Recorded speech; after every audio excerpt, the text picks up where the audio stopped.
But the image can be really simple. You have to focus on just the motion of this stick on this plane here. Right. No matter what, this is the motion you want to generate here. Right. Instead of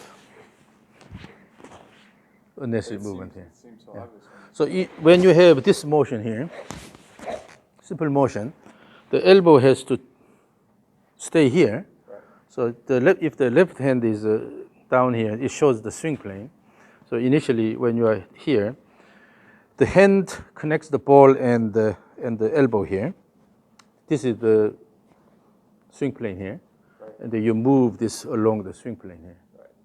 No dropping, no lifting here. Right. So simply, when the elbow moves along the swing plane here, you can just turn and then promote the cleavage motion around here. So all you do is, with this simple motion, throw here, Right. throw, then add this motion here. It's not really this motion at this point, but let it go, and then later here. But you have to let the wrist and the forearm do the job, Right. promoting the club motion here. And do you think there's anything that should change then, like grip-wise, to complement that? It seems your right hand grip is a bit loose My here. right hand grip is interesting. Yeah. You're holding like this, Yeah. going here. Because it's like a weird idiosyncratic thing that like years ago, because like my hands are very large, and I have experimented with like very, very large grips. I'm curious if you on this, but at some point, as my hands got bigger and bigger, my right thumb went from being down the shaft to looping over the side because I felt like it let me get the pad of my right thumb more firmly on top of my left because my hands were so big. And I've tried like some of the big jumbo max. But the jumbo grip type, the thick grip, actually kills the mobility in the wrist complex. That's the thing. So that's why. And you lose the feel. Right. So I actually tried the jumbo grips. Right. And after playing 2 rounds, I got rid of it. Right. And so when you practice this, using the one hand here, have a firm hold here, Right. and then but your wrist and the forearm here should be somewhat relaxed here, Right. so you can really promote this motion here. With this, what you have to feel is the motion of the end point. Yes. You have to feel the inertia of the club here, and then throw, release, instead of. Right. Do you think that the fact that my thumb is set over like this instead of down makes it harder for me to turn? Hold it relatively tightly. Yeah. So in order to hold it Like tight, hold it tightly like tightly, this, then you have to go, and also you have to Yeah. keep the trigger finger closer, Okay. and then hold it. So trying to really hold it tight at this bottom end. Of it. And then go back a little bit here, so Yeah. that, Don't break and then anything. put this under the elbow, and then try to promote the good planar motion. Don't worry about anything, just turn and throw. Reach out a bit more, reach out a bit more. So set the visual target more away from your body. Yeah. Then your body motion becomes really simple because Right. you're promoting this rotation instead of. Right. Did you see a difference between that if I let my thumb? So when you hold both hands, then you tend to loosen this. Right. But so for a while, just use I've historically thought of my grip as being like by far the firmest here, and then quite a bit looser. So you can hold it like this, okay? Some people hold it this way, but I have trouble with this. I always promote to rather hold it this way here. Yeah.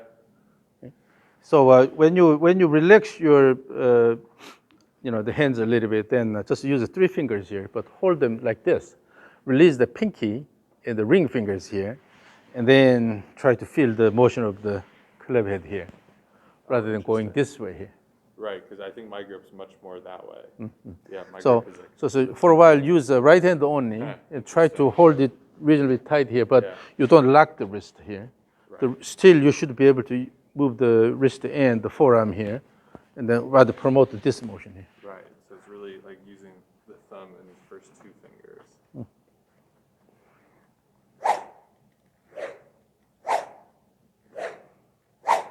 Yep.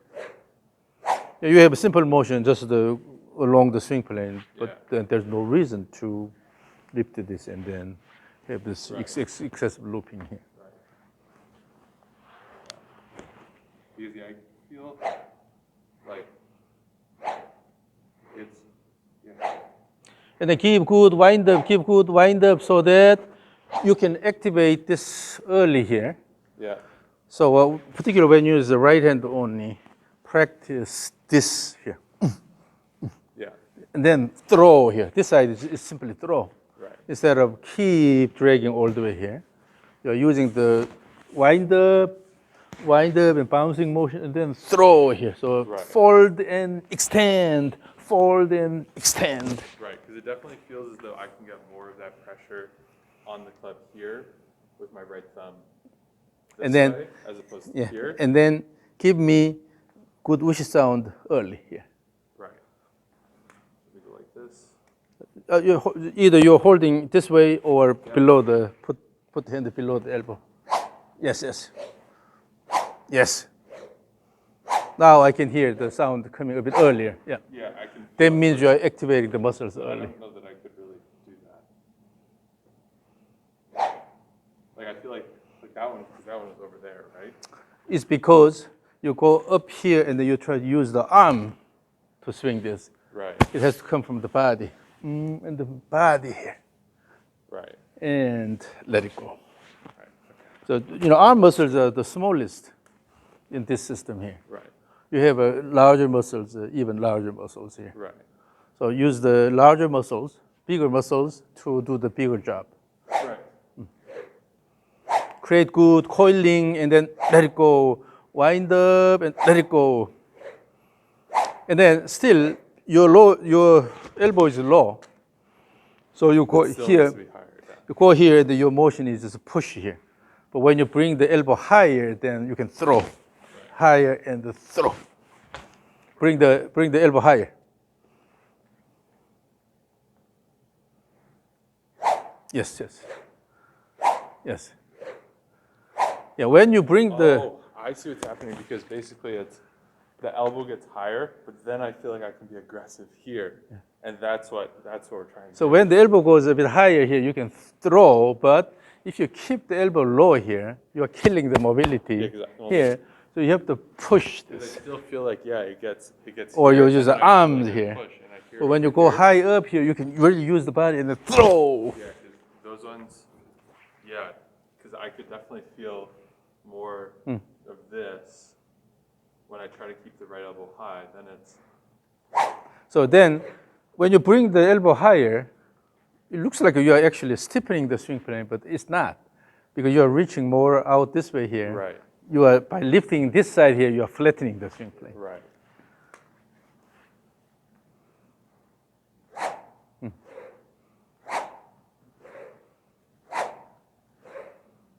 And in doing that, have the image of having a drum here.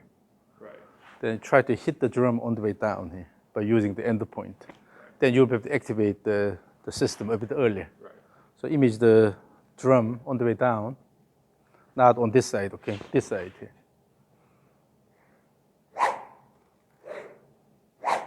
Yep. Yes, yes, yes. Now then you have good acceleration here, good speed here. Then this side is just the deceleration. Yeah. But, it feels like, But when you don't use this that well here, you try to use the arms, then what happens is you try to put a lot of effort in the follow through. It's too late. The taxi already passed by. No effect of waving your hands. It does seem though like I can get more.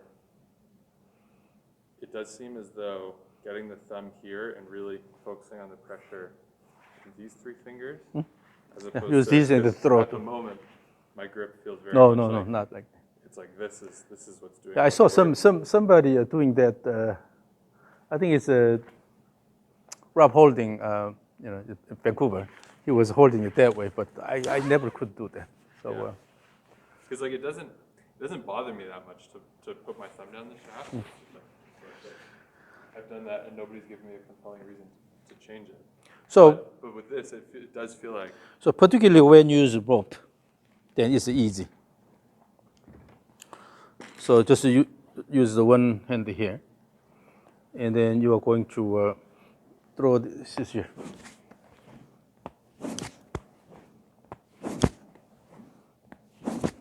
You see the whoosh sound is happening here. Right.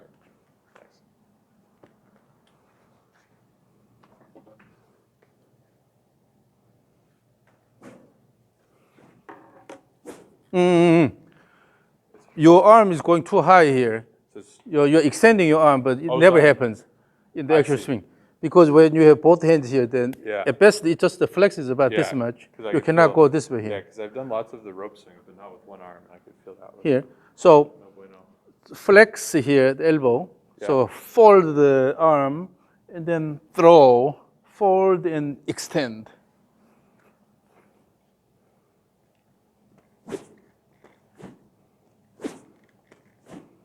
At the end, you're losing the speed. Yeah. You have to let the rope go and hit your body here. Yeah. Give more speed all the way. More speed all the way. So if you throw with the big motion throw here, then it will go around and have enough motion here. So it will still have good speed. But what you're doing is a throw and then relax. That's why it loses the speed. I see. So let it hit your body. Yeah, and then that means you have good shoulder turn from there throw.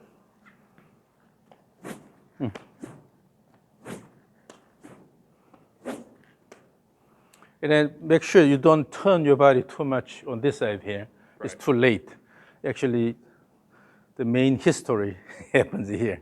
Right. This is just the continuation here. Right.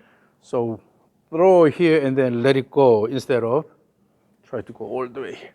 Right. So again, imagine the drum here. So hitting the drum.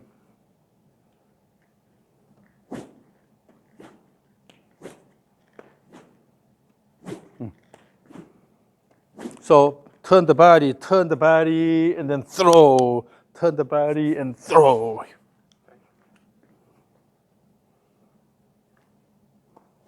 Yes.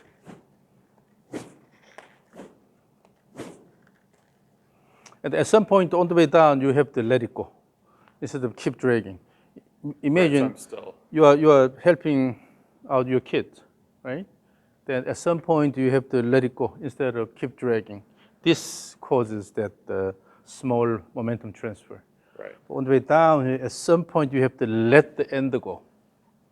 Because the whole goal is not to move the hand all the way here, but rather letting the end point go. Right.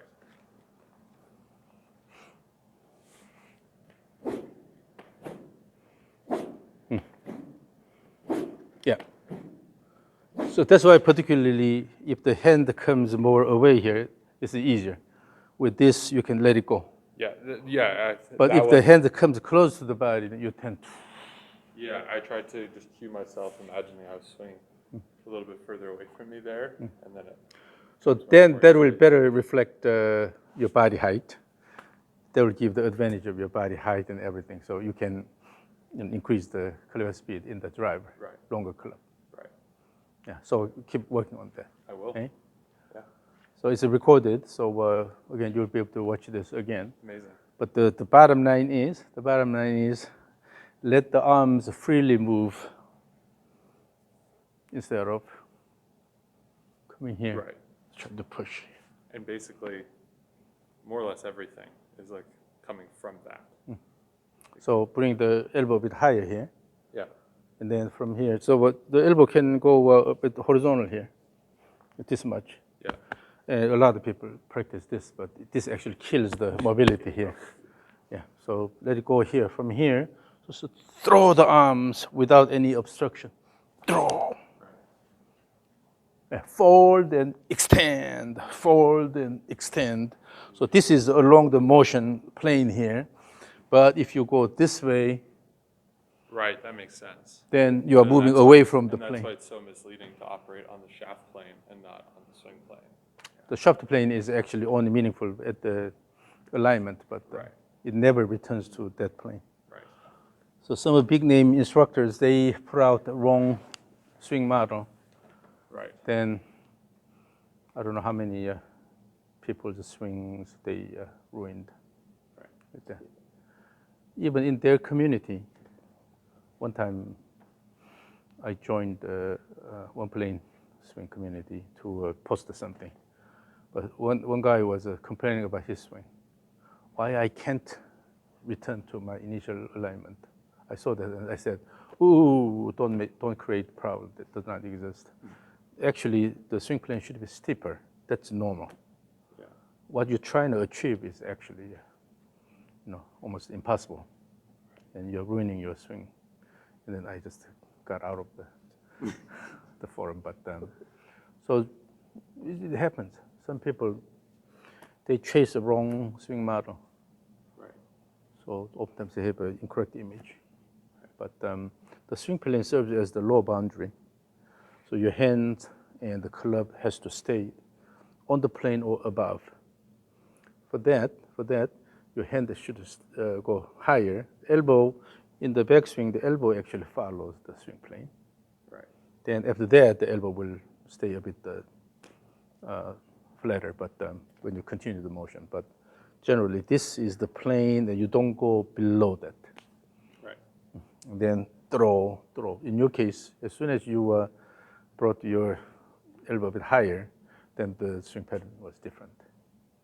Right. So when it's a low, then you tend to push. Yeah, I could definitely feel the difference in like where I was letting the speed out as soon as I got the elbow out. So let me see you taking advantage of your height. Yeah, I like that. Yep. Awesome. So this will be a good contrast to your older swing. Yeah, absolutely. Is it possible to see the pitching wedge of the 5-iron? Just I don't have the data yet. Oh, you don't have it? Okay, yeah. Because actually, it's less relevant now that I've sort of seen.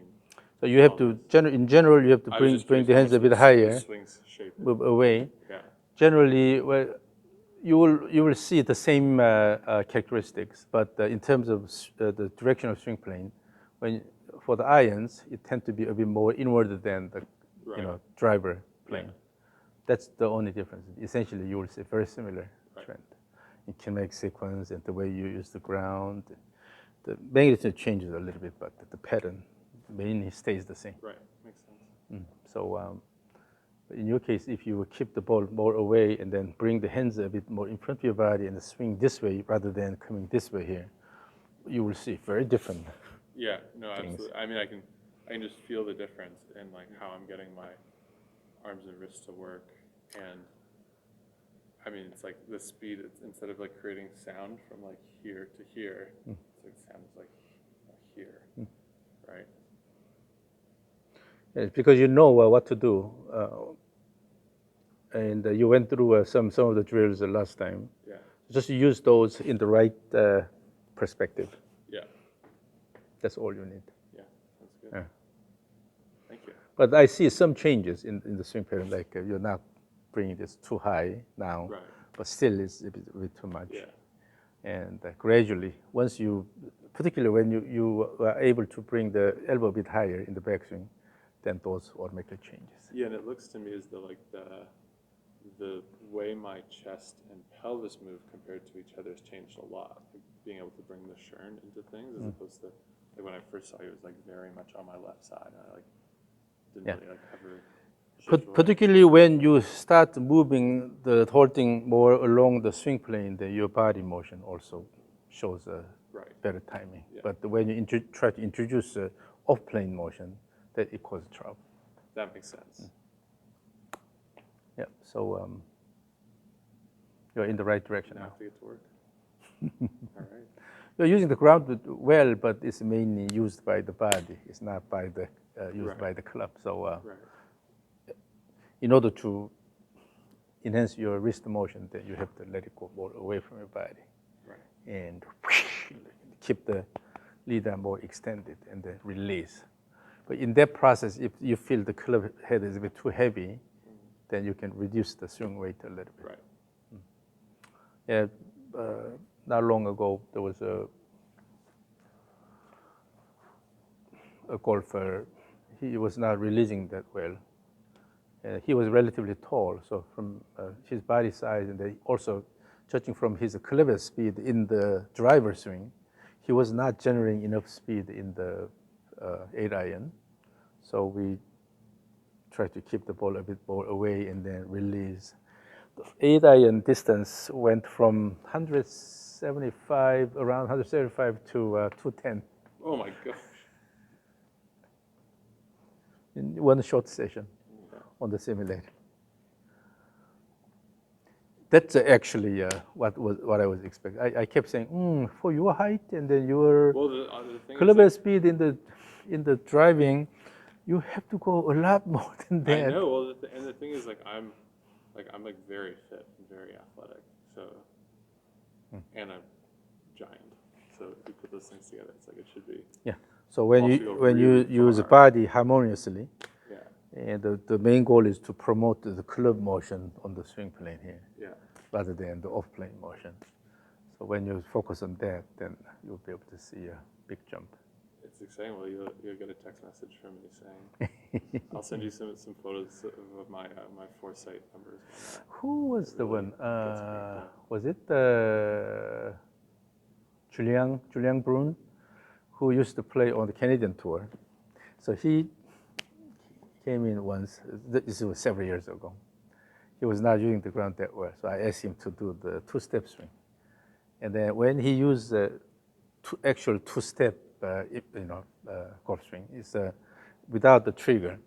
You start from the step first, and then go and then take this step and swing, and actually hit the ball. At the time, I was actually sort of promoting that. And then he was not using the ground that well, so I asked him to practice that maybe 6 or 7 times, and we captured his swing. His cleavage speed improved. When he used the two-step swing, his cleavage speed improved by about 10%. Yeah. And then in that winter, he kept practicing. The one time he sent me a text, oh, I just passed 120 miles per hour. Right. Because I even found from like one of my takeaways from actually, and this might like tie into what we're talking about with recentering, was I had found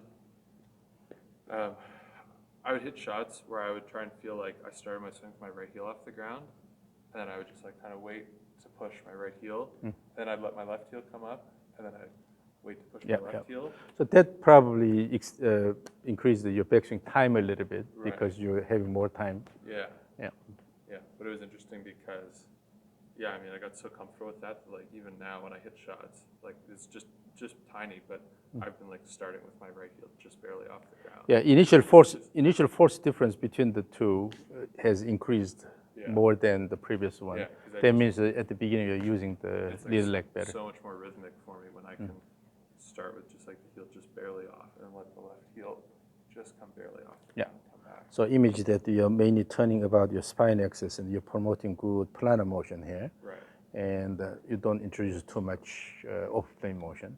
All you do is a good rhythm, and then bring this high enough, and then throw. Bring this high enough, and then throw. Right. Sounds like a plan. Thank you. This is exciting. I get some updates from you when I'm hitting 45 years further. I've seen, even at the tour level, I've seen 30-yard increase. I should hit it so much further. I mean, I have, and like I have at times. So it's like I know it's possible, but this makes sense. So in order to swing really hard, it's important to activate the muscles early here. Right. Doesn't mean you let the club go, but rather active body action and then start the downswing. And then here you have to do a lot of work here, Right. instead of in the follow through. Right. So some people get it right away, and then you will see certain jump in the speed and the distance. But some people repeat the same thing because the way they have swung the club, always just open the body here and then try to use the arms here. Right. So when you keep using that pattern, then it's hard to change things. Yeah. So some people, when I ask to speed up the backswing, right away the downswing changes. Some people doing the same thing. So always hesitate at the beginning because the backswing has to be done by the arms. Right. So try to throw the hands, lift the hands, and then use this motion actively, and then let it go. Right. Sounds like a plan. Yep. All right. Cool. Cool. So this is a typical process. One thing we didn't do today is usually after feedback, we have about at most maybe an hour, and they have the so-called reprogramming, and actually practice on the drills. Like a new student would usually do that. Because he went through the drills last time, so I was just explaining, and they also did a little bit here. So usually set the camera there and then another one there. Using two cameras, we do something. Actually, I don't mean to keep taking your time, but can I just do a few rope swings and just have you watch them, just to make sure I'm on the right track? So, like every day I've been doing, like starting with. So feel the motion of the end point. Yeah. So. Yes. That body motion is really good, actually. You have enough lateral motion. Yep. Right. So I've been doing that. I was doing that just that for like 10 minutes a day, 15 minutes a day, just like sink in and relax, and then the swing together.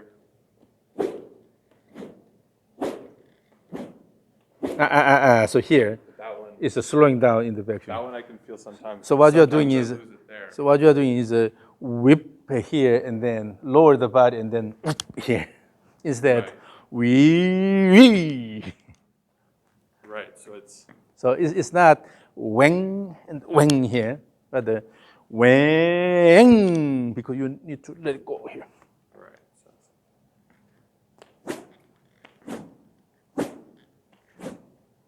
Still, in the backswing, it's not hitting your body that hard. Right. So make it hit your body a bit harder.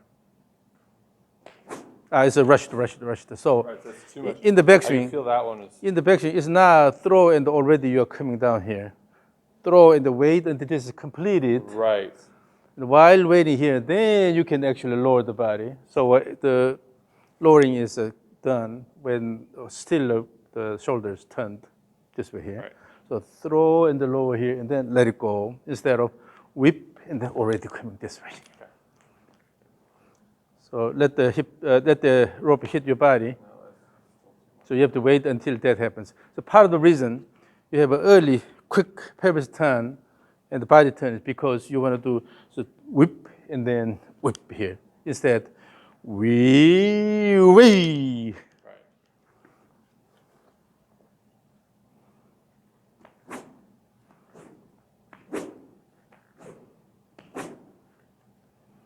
So do not try to intentionally lower the body at the beginning of the downswing. Okay. That lowering has to be done at the end of the backswing. Right. But in the downswing, you're just letting it go. Okay. But because what's happening is you go up here, and then when you start, when the body turns this way, still the rope is going this way, but your body turns and you're lowering this here. Instead, Right. and then lower here with still the shoulder closed here, and then from there in one action throw. In the downswing, so it's a one-piece motion in the throw instead of when you start downswing, you try to lower the body. Right.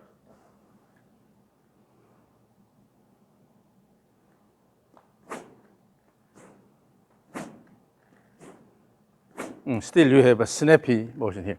Yeah. In the backswing, you have a snappy motion here, and then it's a slowing down. Instead,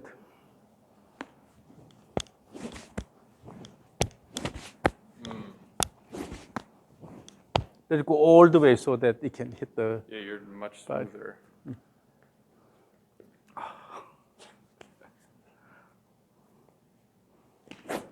No, that was. So in the backswing, the goal in the backswing is just let it go all the way here, and then keep good wind up. That's the goal of backswing, instead of quickly coming down here. Right. So the turn is pretty symmetrical in terms of like the amount that you're rotating and the amount that you're moving off of, but the amount of effort isn't. Like this is just very relaxed, flowing, and then the So way the back down downswing motion is when you have a good wind up, and the downswing is just this instead of go up here and then. Right. When you try to lower your body at the beginning of the downswing, you're not activating the muscles, but you're just going down, and then try to later use the arms here. So instead, you have to use the arms here, not here. Right, okay. I think I got that.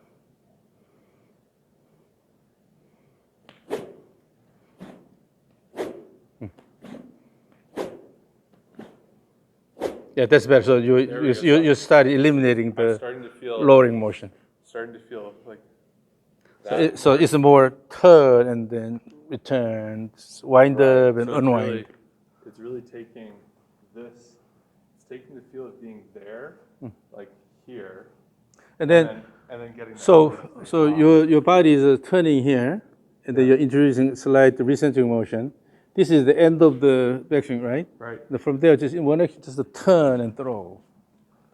So you go here and then turn and throw, instead of just to go here and then relax and then try to lower the body and then try to do this. Right, because it feels like there's sort of like here, like there's a few things. So let it go around, wind up from here, swing. Yeah. So when that becomes a rhythmic, then you don't have to and intentionally drop this. So too much unweighting is also a problem because it's typically coming from your intentional squat motion. Right. Rather, it should come from good push from this side. From this push and then this push, between the pushes, you automatically have a good unweighting. So you don't have to intentionally create this unweighting here. Right.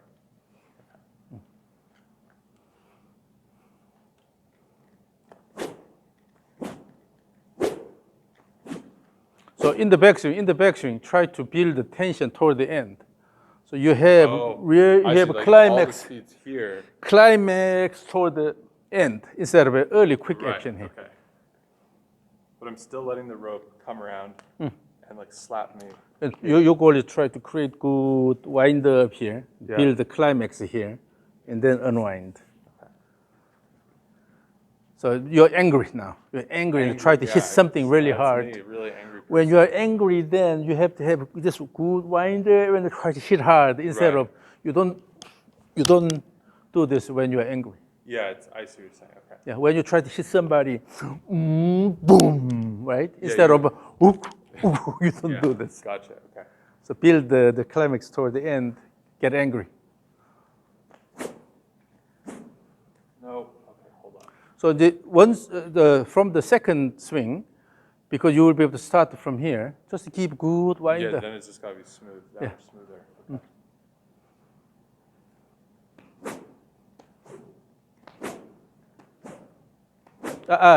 Let the rope hit here and then come here. Yeah. It's slowing down and then it's just nicely right. landing here. But I'm trying to like let it go here. Hit it. Okay. So here, when you throw in the backswing, your goal is not to whip and then move the arms here, but rather your goal is to move the end point around your body.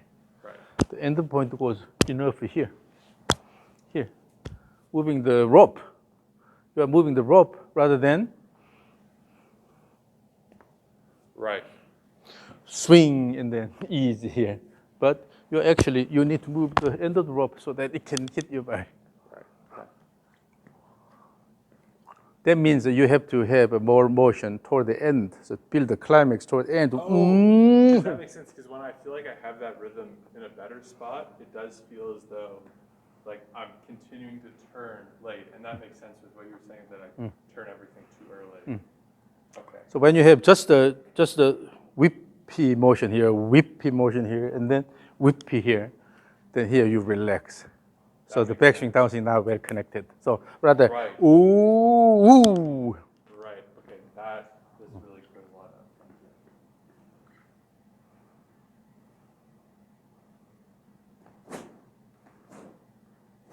Good. Wind up. Let it go. Wind up. Let it go. So still the timing, you are a bit early. Yeah. So let's use the orange whip here. Then you will be able to feel this.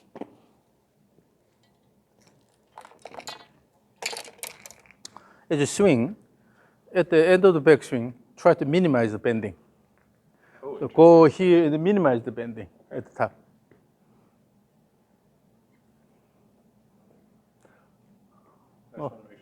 No, you don't need to swing that hard, but Just feel the flow, feel the flow.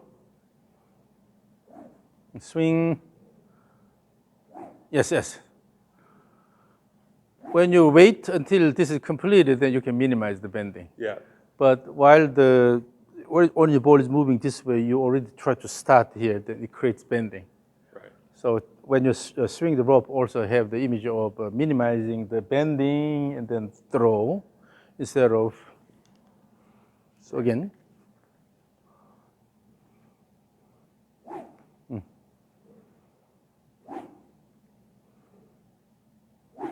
Yep.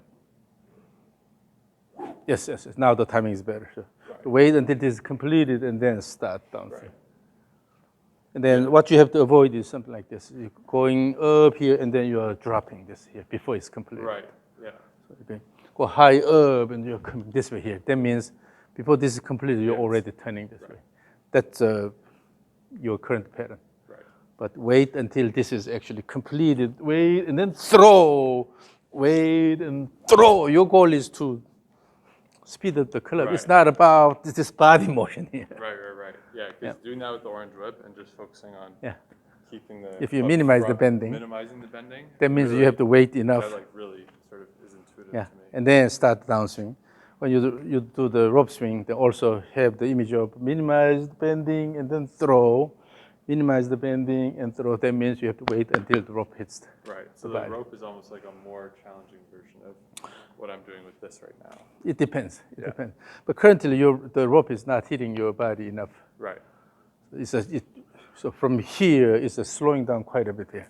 Right. But instead, let it go all the way and then hit your body. Right. So without doing any motion, if you just focus on the rope motion here, just an easy motion.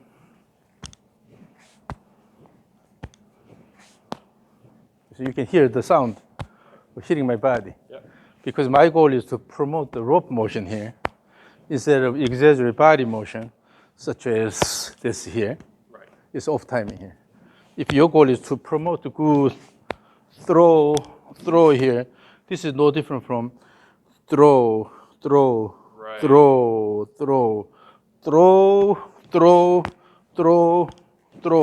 Really throw the end point. Right. Okay. So no need to swing hard, but try to control the Right. end point motion. Let it hit the body. Let it hit the body. Easy. In the backswing, go all the way. And also, you are moving the rope, not moving the hand. You have to move the rope around. Right. Then the end point will hit your body. And that's trying to get the hands more here. And So image this. Your goal is to move this around and then hit my body here instead of just moving the hand, this motion. oh, I see what you're saying. You have to move the end point here. This is another part of your body. This is one segment Right. in your body, and then you have to move the end point around. Right. Okay. Have the image of moving the end point around, hit, yes. More. You have to really let the end Like- point go. Okay. You have to let it hit your body.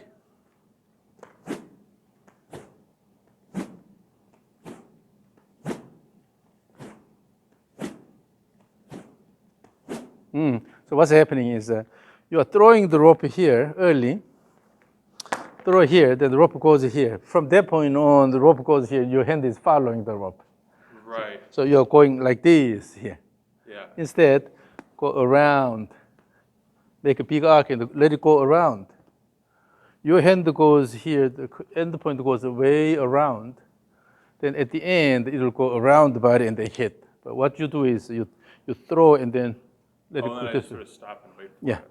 So your hand is following the rope. Instead, make large arc here. Just let it turn around your body instead of throw and follow. Right. Okay. Throw and just the hand follows it. Right. Then the rope goes here and then your hand follows. Then it loses the tension. Right. So Right. Okay. make it a large arc around your body. Yes. That motion. Even harder. Hit it. Let it hit.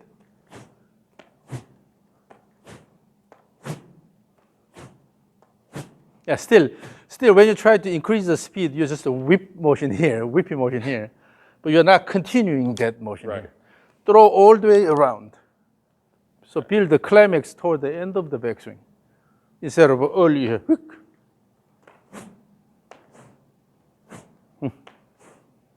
That's better, that's better. Yes. Yes, yes, yes. There we go. Okay, now I start to feel it, yeah. Then it goes more around and then Right. hit the body. So Right. it maintains more tension. That makes sense. Then it responds early on the way down. Right. The club, the same thing. When you do this early and then let the head go sense. first and then bring this up here Right. versus letting it go around, because the momentum later it will go around here. Right. That makes sense. Okay, I'm gonna work on this a lot, and then I'll send you some videos of these drills as well. Yeah, yeah.